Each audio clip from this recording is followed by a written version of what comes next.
Hello and welcome to Your Place, where we have lively and informative chats with highly successful auto dealers and industry consultants about news, topics, trends, and other activities influencing automotive retailing. I'm Dennis McGinn, founder and chief executive officer for vehicle reconditioning and communications company Rapid Recon. 3 times a month, we visit guests at their place of business, to engage in attention-getting content and news shaping your industry. We look forward to visiting your place soon. Today's guest is Jasen Rice, founder and CEO of LotPop, an online and physical lot inventory analytic and consulting business. LotPop celebrates 8 years of business this year. The company has more than 200 customers. Welcome, Jasen. Let's get to it. Jasen, we wanted to visit your place today and get your thoughts about this general theme. Who's watching your lot? Jasen, what do you think about that question? About who's watching your online junk? Yes. Yeah, a lot of dealers, they know what to do on their physical lot. They walk their physical lot, make sure the holes are filled, make sure the cars are standing tall, the deflated balloons are gone, make sure the customers are being meted and greeted that are on their physical lot. But they also wear 20 other hats. So in the meantime, they're trying to desk deals, deal with a heat deal and service and so forth. So, what happens in that virtual lot sometimes gets ignored, and it's tough because, again, I get it. They're busy all day and there's only a certain amount of things they can do, and they deal with a lot of what's in their face. But in reality, they might get 10, 15 physical ups that day, but hundreds or thousands of people on their virtual lot checking out pictures, thumbnails, pricing, and comments about their vehicles. And those are very, when we're digging through it, we're finding huge issues. And again, those are things that are turning customers off of those cars. And I think that's one area why, companies like the Carvanas and the Vrooms of the world are gaining ground, because, again, that's their platform. They don't have a physical lot. So the only thing they have to do is be functional on their virtual lot. And so those dealerships are starting to gain some grounds. And I think the dealerships on the ground level need to really step up that game. When you go in and work with a dealership that is just really trying to figure it out, what are the first things you find that are the biggest challenges? Well, I mean, a lot of times it's just philosophy, but also just process management. And as you know, I mean, everything's process management, from handling internet leads and phone calls and that follow-up process, to turnaround time processes, to, pricing and adjusting with the market. And if they don't have kind of at least the basis of an aging policy, right? Because that's going to be the foundation. And then from there, if I have an aging policy, you work backwards. If it's a 60-day policy, then 45 days becomes the focus. And if 45 days is the focus, where was I at day 30? Where was I at day 15? And so with that, it's just, again, a lot of process management. And the bad thing is a lot of dealerships will implement half a dozen or a dozen new processes throughout the year. But 2 or 3 stick because somebody actually stays on top of it and manage it. The other ones fade away over the months as people stop paying attention to it. So used cars sometimes happens to be that, because it's just so many moving parts. And until there's a top-down discipline and a foundation of where they're trying to accomplish, when we talk to dealers, we try to increase their first 30 because we want a good aging policy. But if I can just focus on the first 30, meaning what percentage of your sales are you doing in your first 30 days? Where the gross is. The gross is when you own the car the freshest. So if we can increase the amount of cars you're selling fresh in the first 30 days, and the best practice is typically 60-70% of your sales going out in the first 30 days. If you do that, you don't have to worry about an aging policy. Not too many cars bleed through an age, but 2, it's a trickle down effect, because then you got to buy efficiently, transport efficiently, service, photo, description efficiently, price competitively, adjust with the market sooner. And if you can just focus on that, it's just such again, to me, a good foundation for that process to take place. Jasen, over this last year, we've all seen a big change in this industry where customers are buying cars when they can find them. The profitability is much higher per car. And, how do you see this impacting the motivation of your customers to continue to evolve their processes and pay attention to basics?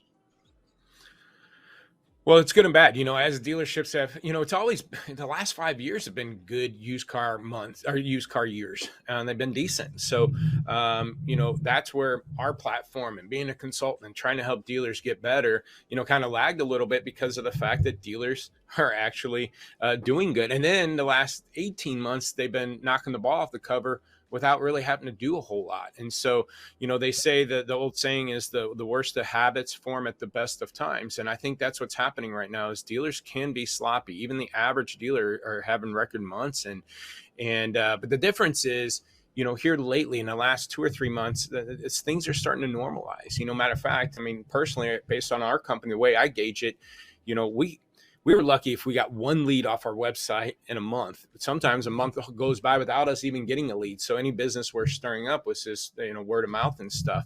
So people weren't actively reaching out to us unless, again, they're clients. All of a sudden, we got 5 leads in 4 weeks or 3 weeks. And then all of a sudden we're starting to do more demos. So I see the shift and dealers realizing, the normalization of the market. And now they need to figure out, okay, what are we going to do now?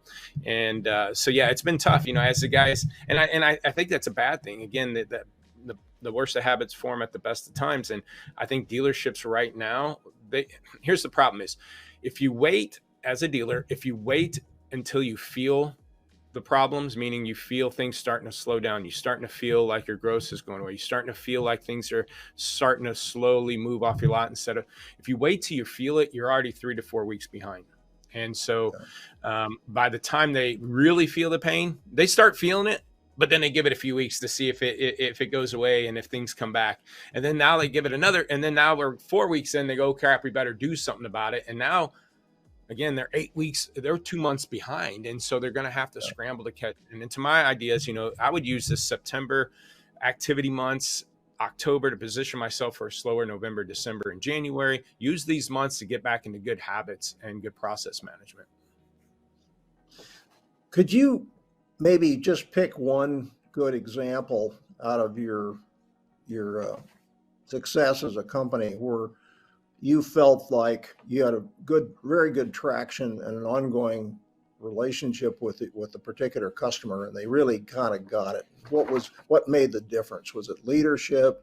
Was it motivation? Was it culture? Can you maybe pick one that's in your head? Yeah, usually it's about 3 weeks into it. So about that second and third month, I say the second month, they like us, and by the third month, they love us, right? But then what happened is that they have to price cars real high to make gross as much as they can and offset maybe some gross hits that they're taking on aged cars. So they take fresh cars and price them up for too long. And we get them to understand, if they agree that the best time to make the most money on a car is when it's fresh, I get them to say yes. And then they say, okay, then do you want to increase the odds or decrease the odds of it selling while it's fresh?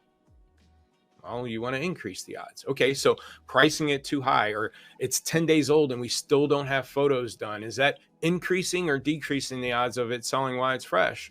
And they realize, well, it's probably decreasing. Okay, well, then what are we doing?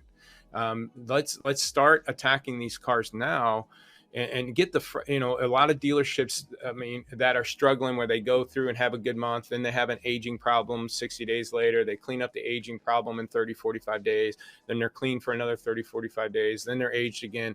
Those dealers, a lot of times they, again, focus on what's in front of them, and it's the age. So a lot of times they worry about the 50, 60, 90-day-old car, not paying attention to the 20 and 30. So they get rid of these problem cars at 40, 50, 60 days old. And then next thing you know, that 30-day-old car turns 60 and they're in an endless battle. And it's kind of like job security for them. So I guess maybe that's why they don't address it. So that's the big pivot for them to realize, hey, you know what? The aged car is already aged. That problem's already done. Forget that car. Let's focus on the funnel and let's squeeze the funnel down and get this fresh stuff moving. Don't allow too many to bleed through, to 50. And then once you can stop that bleed through, focus on that funnel, stop that bleed through, then start working on the age. And that might take 30, 40 days to stop that bleed through and get Sure. fresh stuff moving, get things turned around faster, get it moving. And that might take 40, 60 days. The volume kicks up. And now see what's left at the bottom of the barrel. And if it's 10 cars that are aged, then figure out how fast you want to get out of those 10 cars. Do you want to do it all in 1 month and swipe them all out? Or do you want to 5 this month, 5 next month, and take 60 days to eat out of that problem? In the meantime, don't feed the beast. Just keep. And so what happens is we get their buy-in by focusing on that.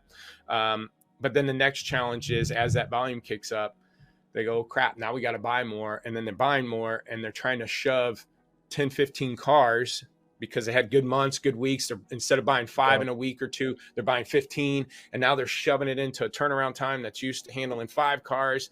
And they have one porter doing it all, and they get behind. And next thing you know, by month 3, they got 20-day-old cars with photos just getting done because they didn't have that back process done. And so that's the next step. Maybe one other question I had in mind, and maybe this will be the final question. I know that your particular business, you set it up as a real people to people, because obviously processes don't get changed, and commitment and all that. So you kind of have to be there with these people, I would guess, to keep them on point. Would you say that's accurate in terms of continuing to get them to focus on their fundamentals? Yes and no. I mean, and what I mean by that is we've came up with a new product called LotWalk, where we're going to kind of spoon feed them every day the problems. So for an example, and here, we're not we're kind of creating our own lane. We're not an inventory management tool. You know, the V Autos, Max Digital, VinQs, Dealers Link, Inventory Plus, those are inventory management tools. I equate those to like a CRM. And then you have a DMS, which you run your dealership out of, right? So I see ourselves as a lot management tool. We're looking at your lot, finding the problems, and then you pivot to your inventory management tool or your CRM. So yeah, at first, you know, when we first started out the last 7 years, because we've been doing it 8 years now, a lot of it is our weekly calls that we, you know, accountability partner, second set of eyes. And the other thing we do, and the topic of the show is, you know, we go through their photos and descriptions, make sure we don't have low tire warnings on, check engine lights, dirty cars. We make sure that their cars are standing tall on line, and do that for them because they don't have time. So we do a lot of manual labor with that. But then the weekly calls and keeping them accountable and making sure they stay on task, because we have 30 different KPIs we're following and making sure, hey guys, this is out of line. What do you want to do? So it's that accountability partner. But with our new LotWalk tool, again, we're throwing those KPIs right in front of their face and saying, hey, you say you want your average investment at 18 grand, you're at 22 grand. Here are the cars causing those problems, even the images and stuff. So they can actually do a physical lot or a digital lot walk and say, okay, average investment's high. Yep, I know that's a problem. Here's the cars causing those problems. What do you want to do? Do you want to ignore this car, or do you want to confirm and do something about this car? So we're working on ways to allow dealerships to pretty much do this on their own, because we, you know, not tie them up into the metrics and stuff, that we're just allow them to say, hey, pay attention to these problems that you know are a problem on your lot.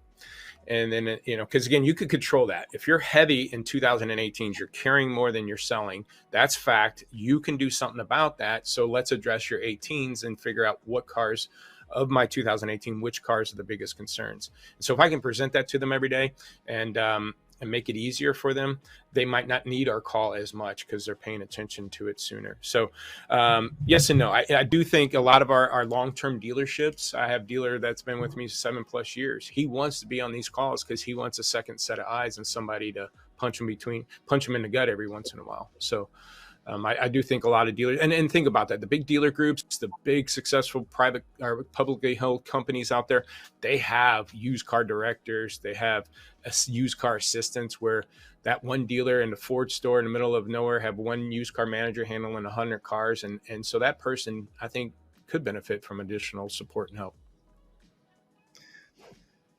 You know, Jason, I've known you for even since before you started your company, and you know, I know it's been tough going at various times, but you seem like you've just built a lot of momentum, a lot of awareness in the industry, and that you actually have fun with this thing. I mean, you really get very animated when on this topic. So obviously it's burned into your your approach to things. So, congratulations on all of that. But I really, just to wrap up here, entrepreneurs are usually rough sledding. I mean, I've done it a couple times. It's not doesn't always go the way you think. Matter of fact, most of the time it doesn't.